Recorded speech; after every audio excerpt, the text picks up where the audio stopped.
يكون احسن نادي في افريقيا. عندك النادي الاهلي بطل دوري الابطال، وعندك الزمالك بطل الكونفدراليه وبطل السوبر الافريقي. حلو قوي. خلاص انت جاوبت.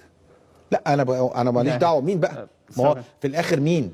ما فرقه تاني نمشي واحده واحده اهي. فرقه واخده بطولتين وفرقه واخده بطوله واحده.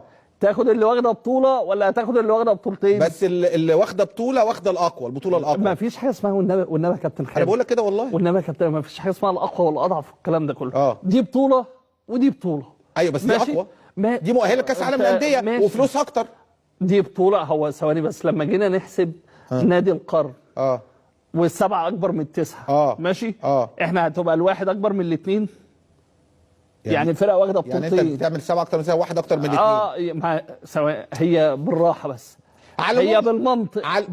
لو بالمنطق يعني النهارده بس لو الزمالك واخد دوري الابطال والاهلي واخد الكونفدراليه والسوبر الافريقي، الاهلي من حقه ان هو ياخد افضل نادي في افريقيا. انا ابص هتفق معاك في حاجه. هترجع لي بقى من 30 لا سنه. اتفق معاك في حاجه. زي ما حصل في نادي القرن ان التسعه انهي الاكبر، السبعه اكبر من التسعه، يبقى انت هتعملها لي دلوقتي بعد 30 يبقى سنه. الواحد اكتر من الاثنين بالظبط. طيب انا عايز اقول حاجه.